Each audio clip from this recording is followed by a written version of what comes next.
Gavantard. C'est ton Gavantard qui revient une fois de plus again and again te balancer cette dose. Ce nectar survitaminé, va chercher ton bavoir, mets-le bien en place, car tu sais que tellement c'est bon, onctueux, délicieux, tu vas t'en foutre partout et tu vas dégueulasser ton tricot tout neuf. Vantard tombe à pic, mon coco. Vantard tombe à pic. Tu comptais aller le voir ce week-end. Ma chronique arrive à point nommé pour ton plus grand plaisir, mon loulou. Donc le film du jour s'intitule...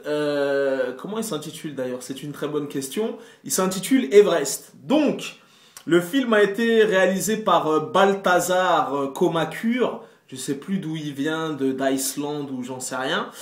C'était le réalisateur dernièrement du film Two Guns avec Mark Wahlberg et Denzel Washington.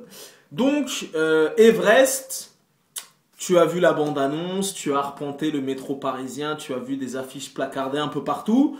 C'est l'histoire vraie d'une ascension de l'Everest, comme son nom l'indique.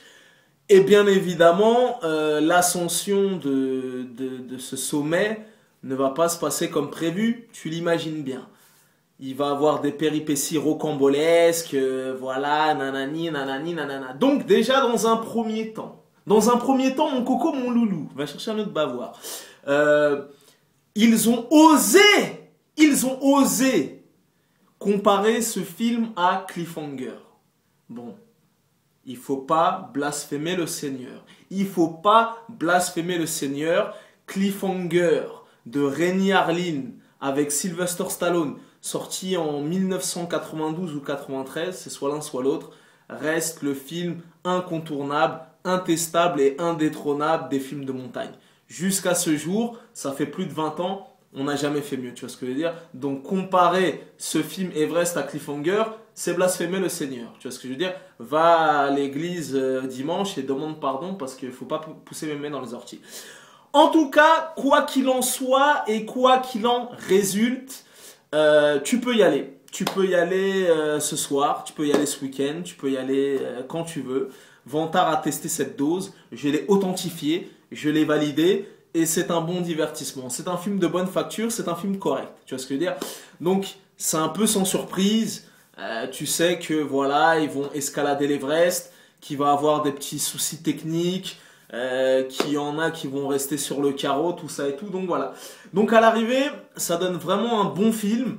Voilà, c'était vraiment en immersion dans ce genre de bail d'altitude et de vertige, tu vois ce que je veux dire? Et pour le coup, parce que bon, moi je suis chez Gaumont Pâté, hein, je sais pas pour ceux qui sont chez UGC ou ceux qui iront le voir dans des cinémas indépendants ou des petites salles et compagnie. Moi, pour le coup, il me semble qu'à ma connaissance, dans tous les Gaumont et tous les pâtés de toute l'Île-de-France, c'est 3D sinon rien, tu vois. Il n'y avait pas de séance en normal et compagnie. Donc moi, je suis pas spécialement fan de la 3D.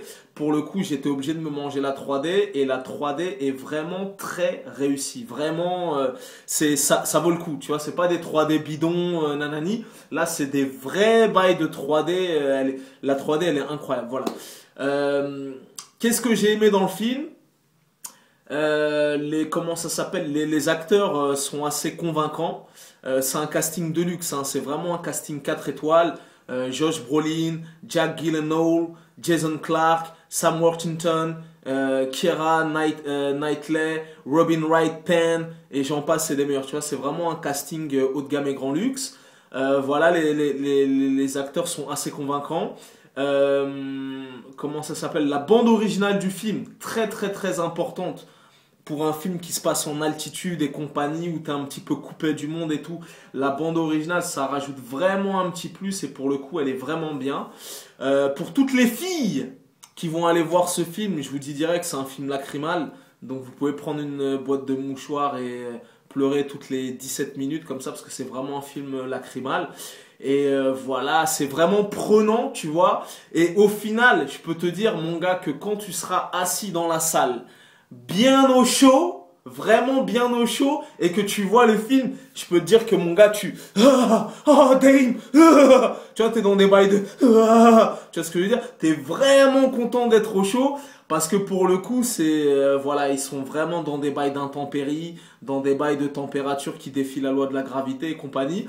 Et j'avais lu une petite interview où le réalisateur a dit que certes, il y a des trucs qui ont été comment ça s'appelle réalisés en studio, mais il y a des trucs qui ont été tournés en comment dirais-je en trucs réels, tu vois, pour vraiment que les acteurs se dépassent et que le bail soit le plus crédible possible, tu vois. Donc ça a été un tournage éprouvant et vraiment pour le coup, les acteurs ont donné comment ça s'appelle, ils ont donné d'eux-mêmes, tu vois. Donc à l'arrivée, ça donne un bon film, ça donne un film correct, de bonne facture. En plus, c'est tiré d'histoires vraies. Tu vois quelques images d'archives, tout ça et tout. Bon, je vais pas trop te spoiler, mais pour le coup, c'est réussi. Le seul bémol entre guillemets, si je devais donner un point négatif, il y a quand même un petit problème de rythme. Tu vois, il y a un petit problème de rythme. C'est assez inégal. Mais dans l'ensemble du truc, franchement, à l'arrivée, ma conclusion finale et définitive, on passe vraiment un bon moment. C'est un film de bonne facture, maîtrisé de bout en bout. C'est vraiment, t'as vraiment du suspense. T'es vraiment en empathie avec les protagonistes originels et à l'arrivée ça donne vraiment un bon film, grand spectacle, tout ça. Surtout que de nos jours, les films de montagne, catastrophes et compagnie, on n'en a pas quand même tous les mercredis, tout ça et tout, on en a plus un ou deux dans l'année, enfin, je te parle pas de trucs de catastrophes naturelles et compagnie, je te parle de films qui se passent en montagne, tu vois ce que je veux dire, on n'en a pas des mille et des cents, et pour le coup, celui-là, il est réussi. Donc voilà, bon divertissement, sans prétention, bien réalisé, voilà, des petites sueurs froides de ci, de là, tout ça et tout, film lacrymal, et voilà, à l'arrivée, ça donne un film de bonne facture que je vous encourage à aller voir. C'est pas mal du tout, franchement, ça vaut le coup. Donc tu connais ce dicton légendaire, les goûts et les couleurs, ça ne se discute pas. Si tu as la vie devant tard, c'est toujours le bon. Bon week-end, sacré coco, petit vénard, petit loulou.